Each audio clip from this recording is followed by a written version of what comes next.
"Sir, which one of us did you actually marry?"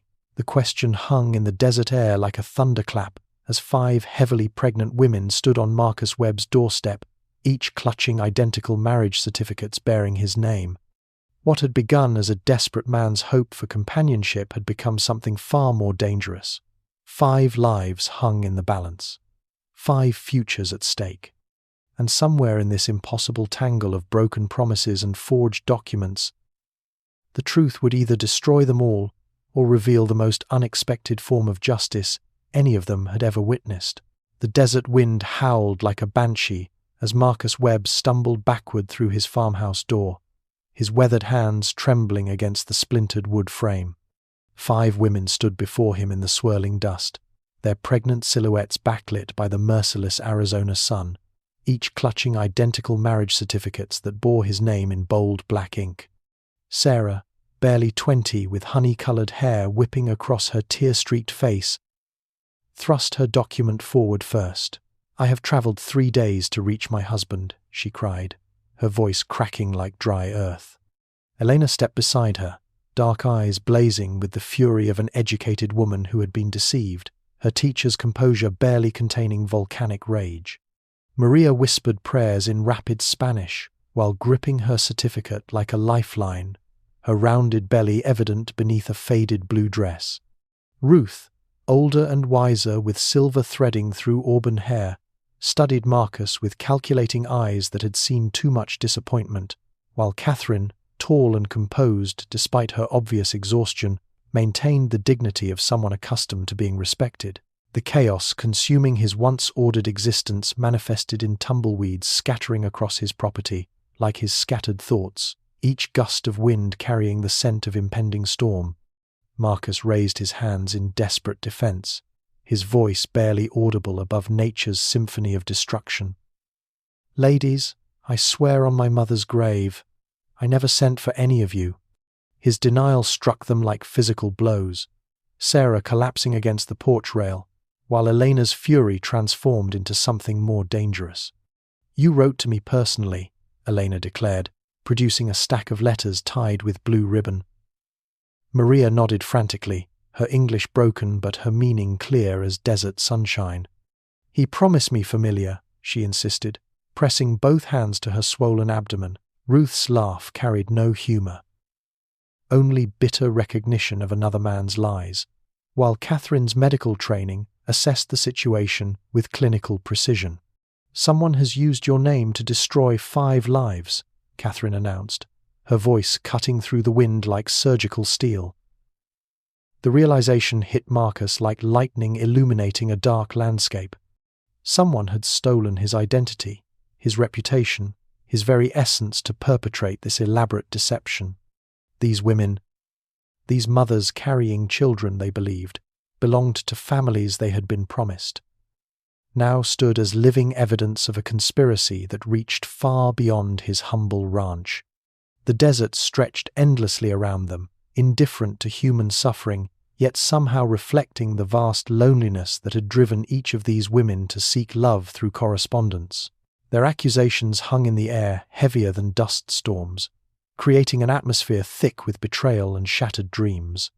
Marcus felt the weight of their collective desperation pressing down upon his shoulders like the unforgiving sun, realizing that their lives had become impossibly intertwined by forces beyond any of their control, and whatever came next would determine whether this moment of chaos would destroy them all or forge them into something neither expected nor conventional but perhaps more powerful than any of them had dared imagine in their separate, desperate searches for belonging. And now's the time to stop and subscribe to our channel. Every subscriber brings us closer to 1,000, which helps us keep these stories alive and coming your way. If you enjoyed this video, don't forget to like it and drop a comment telling us where you're watching from. It's always amazing to see how far these tales travel across the world. Now, let's continue. The farmhouse interior felt smaller with each passing minute as 5 pregnant women and one bewildered rancher crowded into the modest living space that had never been designed for such human density.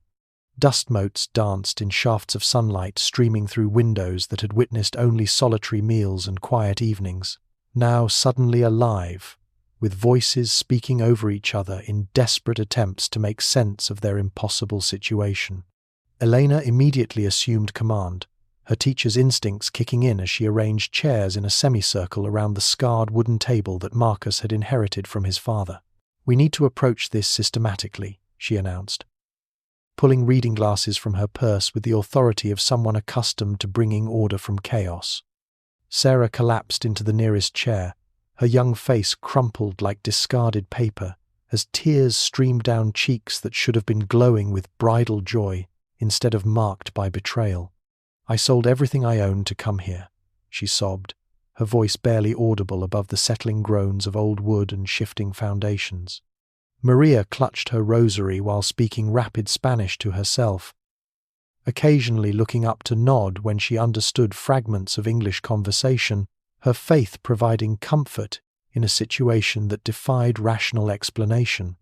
Ruth examined her marriage certificate with the skeptical eye of someone who had learned to question everything, comparing signatures and dates with the methodical precision of a woman who had survived previous disappointments. Catherine maintained clinical composure despite the emotional storm surrounding her medical training, allowing her to assess the physical and psychological state of her unlikely companions while processing the implications of their shared predicament. Marcus stood awkwardly by the kitchen counter, filling glasses with water from the pump, while struggling to comprehend how his quiet bachelor existence had transformed into this surreal gathering of strangers united by deception. "Ladies, please understand. I live alone here," he said softly, his calloused hands gesturing toward the sparse furnishings that reflected years of solitary living. "But you cannot travel in your conditions, and something terrible has happened to all of us." Elena spread the 5 marriage certificates across the table like a card dealer revealing a winning hand, her sharp mind immediately identifying patterns that escaped casual observation.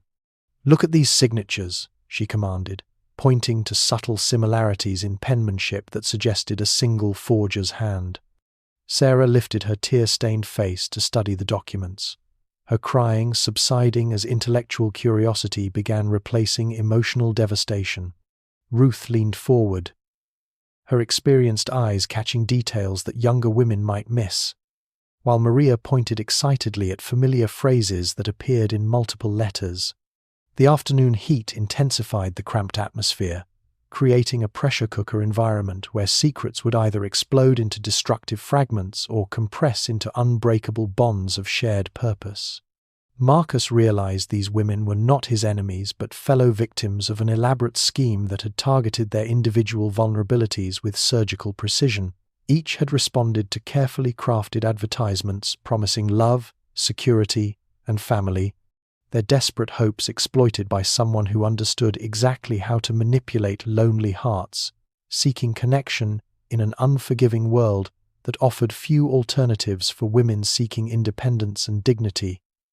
Through marriage and motherhood in an era when such choices remained limited and precious, Sheriff Tom Bradley arrived with the weary expression of a man who had seen enough domestic disputes to last 3 lifetimes, his boots crunching across the gravel drive as he mentally prepared for another round of marital chaos that would require more diplomacy than detective work. The afternoon sun cast long shadows across his weathered face as he approached the farmhouse, expecting to find nothing more complicated than a bigamy case or perhaps a mail-order bride arrangement gone wrong, certainly not the elaborate conspiracy that awaited his investigation.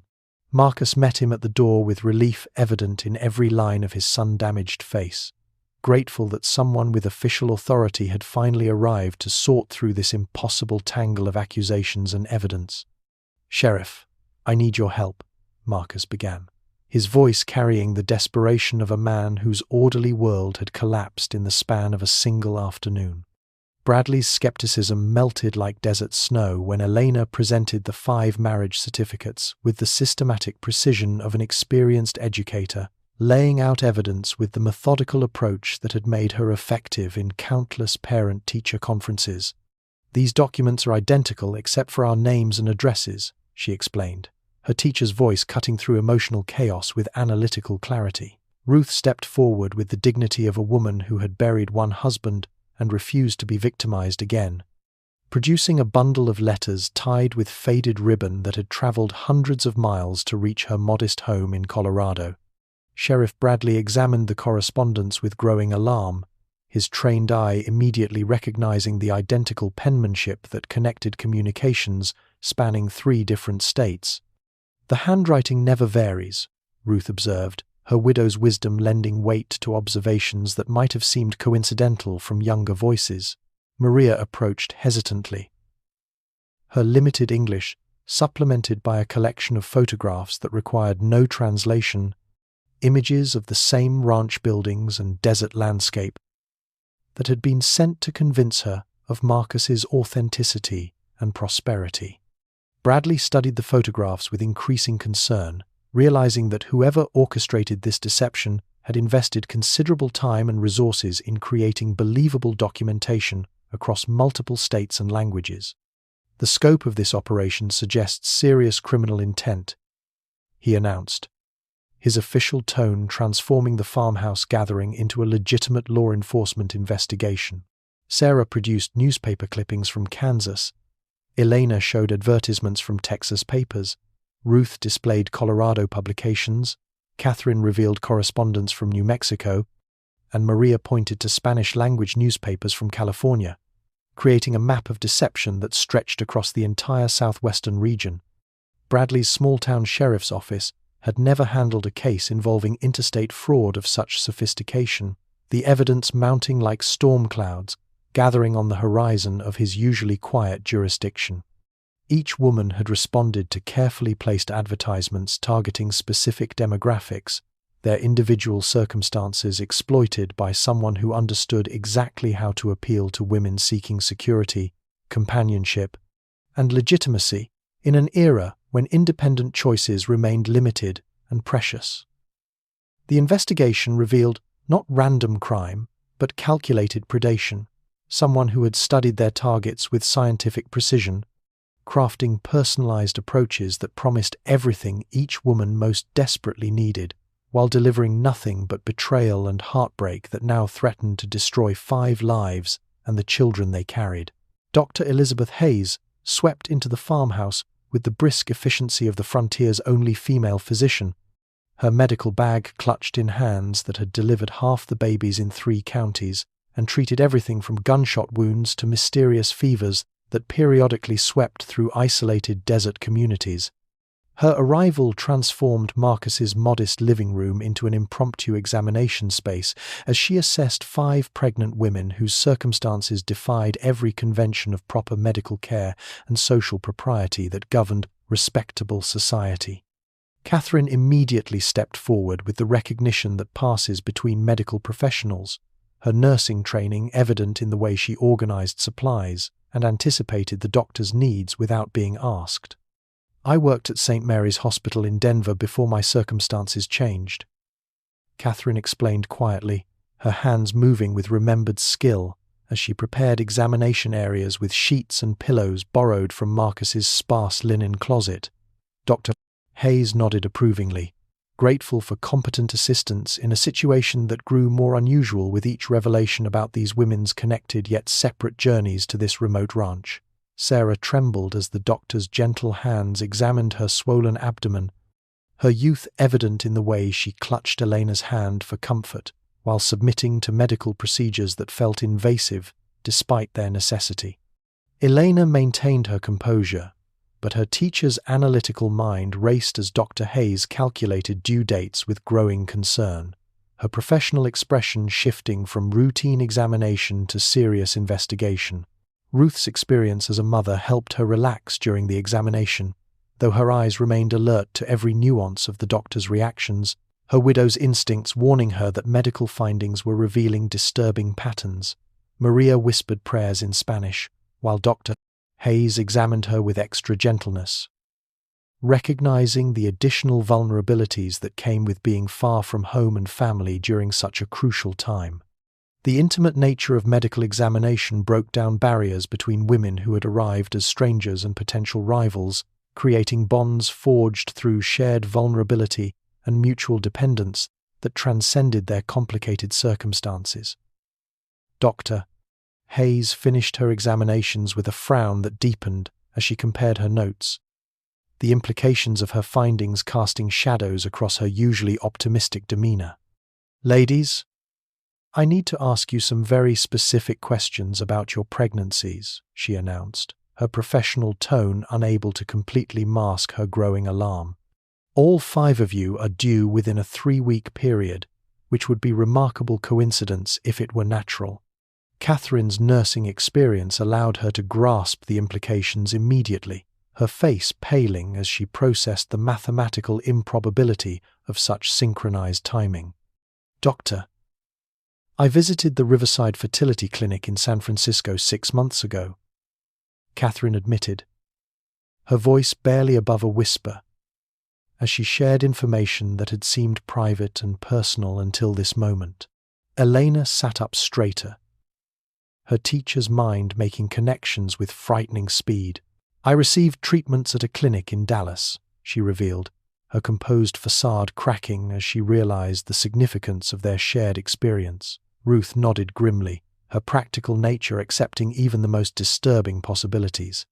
"Denver Clinic for me," she stated simply, while Maria's eyes widened with recognition as she pointed to herself and whispered about doctors in Los Angeles who had promised her the family she desperately wanted. The medical evidence suggested a conspiracy far more sophisticated and sinister than simple marriage fraud, involving reproductive manipulation that transformed these women from seekers of love into unwitting participants in someone's calculated scheme that treated their bodies and dreams as commodities to be exploited for purposes they were only beginning to understand. Marcus burst through the post office doors with the fury of a desert storm, his boots echoing against worn wooden floors, as he confronted Harold Finch behind the counter, where the Weasley man had been intercepting mail for months, with the casual criminality of someone who believed small-town corruption would remain forever undetected. Harold's thin frame seemed to shrink further as Marcus approached, his pale eyes darting toward the back room like a cornered animal seeking escape from consequences that had finally arrived to demand payment for his elaborate schemes. "You have been stealing my mail," Marcus declared, his voice carrying the authority of righteous anger that had been building since 5 pregnant women appeared on his doorstep with impossible claims and identical marriage certificates. Harold's nervous laughter revealed the desperation of a man whose carefully constructed lies were collapsing faster than his ability to create new deceptions, his gambling addiction having driven him to increasingly reckless criminal behavior that now threatened to destroy multiple lives across several states. The dusty back room of the post office became a cave of secrets as Marcus pushed past the protesting postmaster's nephew, discovering canvas bags stuffed with unopened correspondence from women across the American frontier, seeking husbands through newspaper advertisements that promised love and security, but delivered only heartbreak and betrayal. Letters spilled across the floor like fallen leaves, each envelope representing another lonely woman whose hopes had been commodified by Harold's greedy scheme that treated human desperation as nothing more than raw material for profit. "I never meant for them to all show up at once," Harold whined, his confession tumbling out with the panicked speed of someone watching his world disintegrate in real time. Marcus grabbed handfuls of letters, reading addresses from Kansas, Colorado, Texas, New Mexico, and California, each representing another victim of systematic fraud that had exploited the isolation and longing that defined frontier life for women seeking alternatives to spinsterhood or dependence on reluctant relatives. Harold's gambling debts had driven him to increasingly desperate measures, his incompetence evident in the way he had failed to coordinate the timing of his various schemes, creating the chaotic convergence that had brought 5 women to Marcus's ranch simultaneously. Sheriff Bradley arrived as Marcus held Harold against the wall, the evidence of widespread mail fraud scattered across the floor like autumn leaves, revealing the scope of criminal activity that had been conducted under the nose of legitimate postal operations. Harold's fatal character flaws were laid bare in that dusty room, his greed having blinded him to the human cost of his actions, while his incompetence had created the very situation that would ultimately expose his crimes to law enforcement and destroyed communities. The forged marriage certificates had been only the beginning of a conspiracy that involved stolen identities, intercepted mail, and systematic exploitation of women whose only crime had been seeking companionship and security in a world that offered few legitimate opportunities for independence and dignity. Marcus felt sick as he realized dozens of women had probably sent money, sold possessions, and traveled great distances based on Harold's lies, their dreams of family and belonging transformed into nightmares of deception and abandonment that would leave lasting scars on hearts already damaged by frontier hardships and social limitations that made marriage seem like the only path to survival and respectability in unforgiving landscapes that tested human endurance and hope. The 5 women descended upon the Riverside Fertility Clinic like avenging angels, their unified purpose transforming individual vulnerability into collective strength that commanded attention from the sterile medical facility that had played such a crucial role in their systematic victimization. Eleanor had spent sleepless hours researching Dr. Vincent Marsh's credentials, her teacher's analytical skills, uncovering discrepancies in his medical licensing, and suspicious patterns in his practice that suggested criminal activity extending far beyond simple malpractice or ethical violations. The clinic's antiseptic corridors felt coldly clinical after the warm atmosphere of Marcus's farmhouse, fluorescent lights casting harsh shadows that emphasized the calculated nature of the deception they had endured at the hands of medical professionals who had violated their trust and exploited their desperation. Ruth's street wisdom had prepared her for confrontation, her widow's experience with dishonest men giving her the courage to demand answers from Dr. Marsh when he attempted to dismiss their concerns with patronizing medical jargon designed to confuse and intimidate women who lacked formal education. Sarah clung to Catherine's arm for support, her youth making her more susceptible to the intimidating medical environment, while Catherine's nursing background allowed her to recognize equipment and procedures that confirmed their suspicions about illegal reproductive manipulation. Dr. Marsh emerged from his office with the arrogant confidence of someone accustomed to controlling vulnerable women through his position of medical authority, his expensive suit and manicured appearance reflecting profits earned from exploiting desperate mothers seeking the families that society taught them to believe defined their worth and purpose. Elena confronted him with documents proving that all 5 women had received identical fertility treatments on carefully coordinated schedules, her teacher's voice cutting through his attempted denials with the precision of someone trained to identify lies and evasions. Ruth stepped forward with the moral authority of someone who had raised children and buried a husband, her working-class dignity providing stark contrast to the doctor's polished corruption as she demanded explanations for procedures that had been performed without their informed consent. Maria suddenly exploded into rapid Spanish, her limited English abandoned as she confronted Dr. Marsh with accusations that revealed the full scope of his targeting of immigrant women who were promised American citizenship through marriage to established ranchers like Marcus Webb. Her passionate denunciation in her native language carried emotional weight that transcended linguistic barriers, her fury evident in every gesture, as she described how the clinic had specifically marketed to Spanish-speaking women seeking legitimacy and security in a country that often treated them as unwelcome intruders. Dr.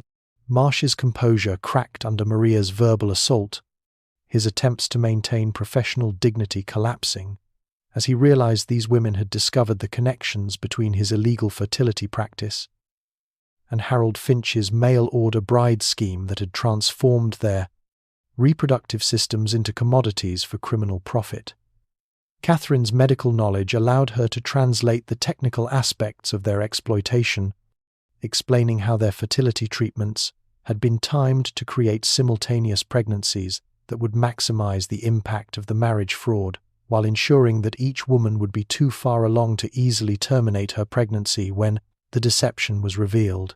The stark medical environment emphasized the cold calculation behind their victimization, these sterile rooms having witnessed the systematic manipulation of women whose only crimes had been wanting families, and believing that medical professionals could be trusted to help them achieve their dreams, rather than exploit their vulnerabilities for financial gain and criminal conspiracy that treated human reproduction as nothing more than raw material for elaborate fraud schemes.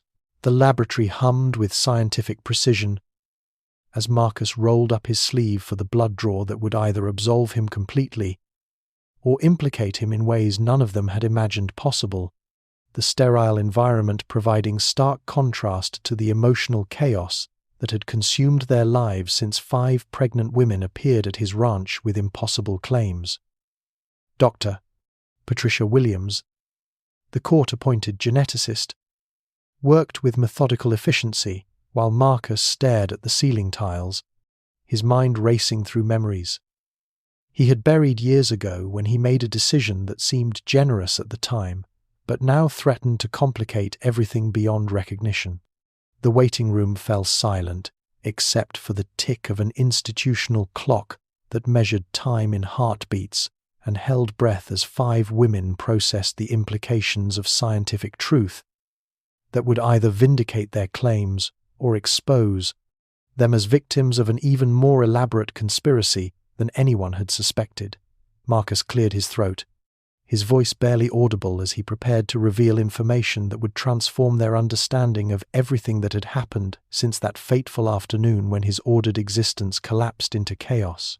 3 years ago, my brother James and his wife couldn't have children, he began, his weathered hands trembling as he spoke words that would change 5 lives forever. They asked me to donate sperm at a fertility clinic in San Francisco, the same riverside clinic where Dr. Marsh worked before he started his illegal operations. The revelation struck the room like lightning, Sarah's face draining of color as she swayed against Elena's supporting arm, her young mind struggling to process implications that seemed to belong in nightmare rather than reality. Catherine's medical training kicked in as she caught Sarah before the girl collapsed completely, her nurse's instincts responding to physical crisis, while her analytical mind calculated the mathematical impossibility of coincidence in a situation that defied rational explanation. Elena's teacher brain worked furiously to connect dots that formed a picture more complex than simple fraud, her composed facade cracking as she realized they were not dealing with random criminal activity, but systematic exploitation that had somehow connected their reproductive choices to Marcus's generous gesture toward his infertile brother. Dr. Williams returned with results that confirmed what Marcus's confession had already revealed, the DNA evidence proving beyond scientific doubt that he was indeed the biological father of all 5 unborn children whose mothers had believed they were marrying their babies' fathers through legitimate mail-order arrangements. Ruth immediately moved to comfort Maria, whose tears flowed freely as she whispered fears about deportation and criminal charges that could destroy her chances of remaining in America with the child she carried, her immigrant status making her more vulnerable to legal consequences than the other women. The laboratory became a crucible of truth where scientific facts collided with human emotions, creating moral complexity that challenged every assumption they had made about guilt and innocence in a situation where victims and perpetrators seemed to shift with each new revelation. Marcus faced the stunning realization that his act of brotherly kindness had been perverted into criminal conspiracy. His donated genetic material weaponized by Dr. Marsh to create synchronized pregnancies that would maximize the impact of Harold Finch's mail-order bride fraud, while ensuring that each woman carried children who were actually related to the man they believed they had married.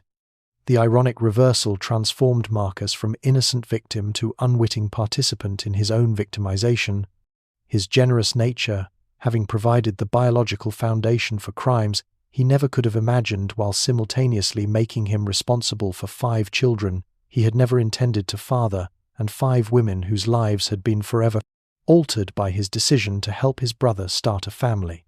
The Victorian train station's ornate architecture provided a theatrical stage for justice as Dr. Vincent Marsh hurried across the platform with 2 leather suitcases and the desperate urgency of a man whose carefully constructed criminal empire was collapsing faster than his ability to escape the consequences of systematic exploitation that had destroyed multiple lives across several states. Steam hissed from the approaching locomotive, while townspeople gathered with the magnetic curiosity that draws communities to witness moments when private scandals explode into public reckonings, their faces reflecting mixtures of shock and fascination, as they recognized the pregnant women who had become the talk of Desert Springs since their impossible arrival at Marcus Webb's ranch. Sheriff Bradley's authoritative voice cut through the mechanical noise of the train station as he commanded Dr. Marsh to halt, his badge catching sunlight that streamed through the station's tall windows like spotlights, illuminating a stage where truth would finally confront deception before an audience of witnesses whose presence transformed private crime into community judgment. Marcus stood beside the 5 women with the solid dignity of someone whose character had been tested by circumstances beyond his control, his weathered face reflecting the moral complexity of a man who had discovered that his generous act of helping his infertile brother had been perverted into criminal conspiracy that exploited vulnerable women seeking families and security through legitimate means.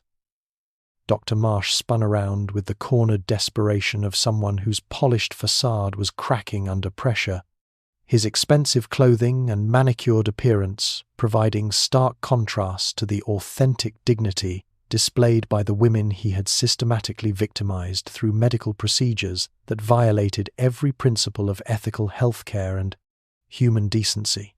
Elena stepped forward with the controlled fury of an educator confronting someone who had exploited the trust that society placed in medical professionals, her voice carrying across the platform with the clarity that had commanded countless classrooms as she began dismantling his pathetic attempts at self-justification.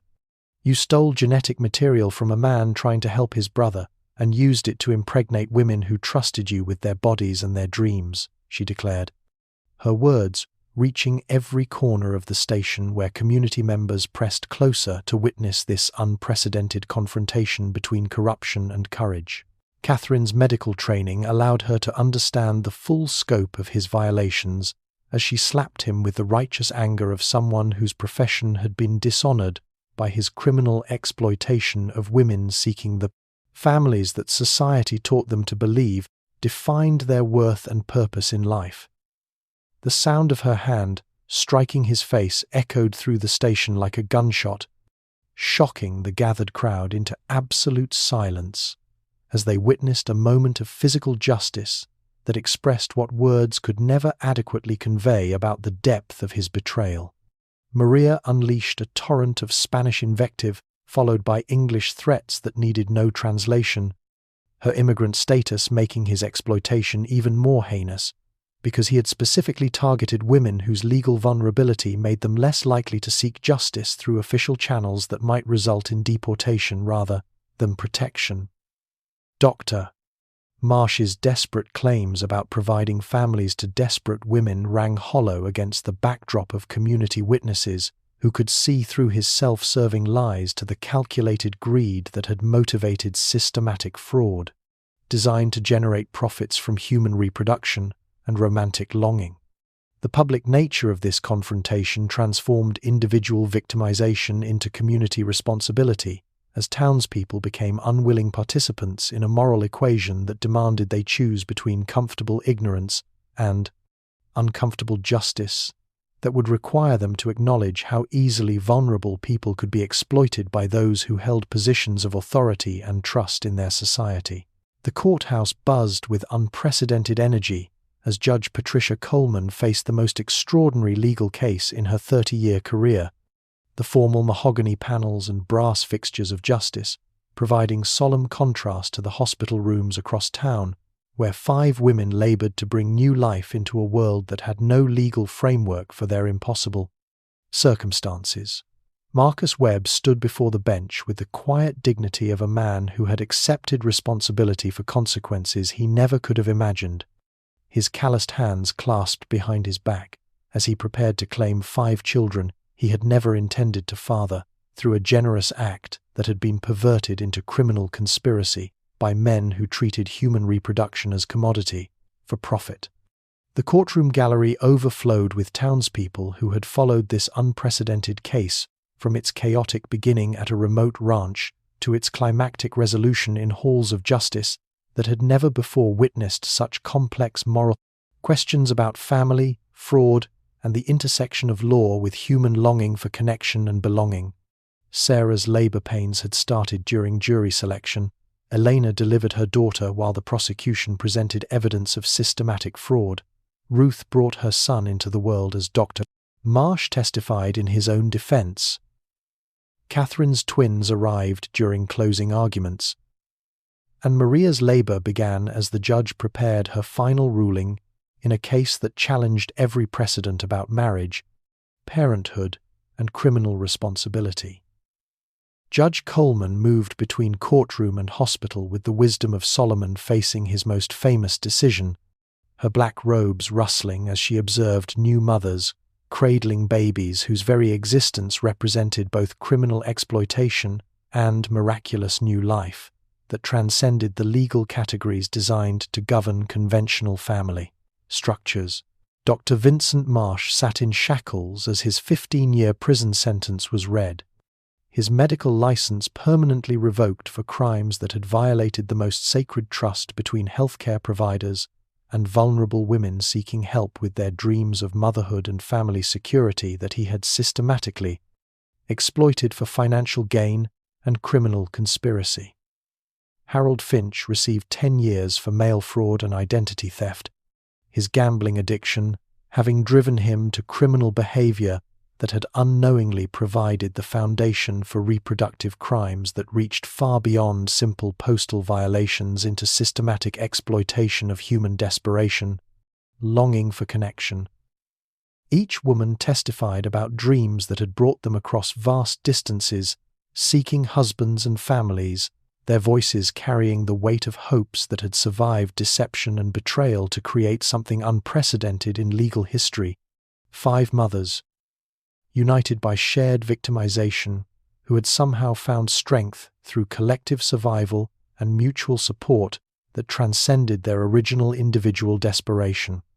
Marcus testified with the steady voice of someone who had discovered that responsibility could not be measured by intention alone, accepting legal and moral obligation for 5 children whose conception had resulted from his genetic material being stolen and used for purposes that violated every principle of ethical medical practice and human decency.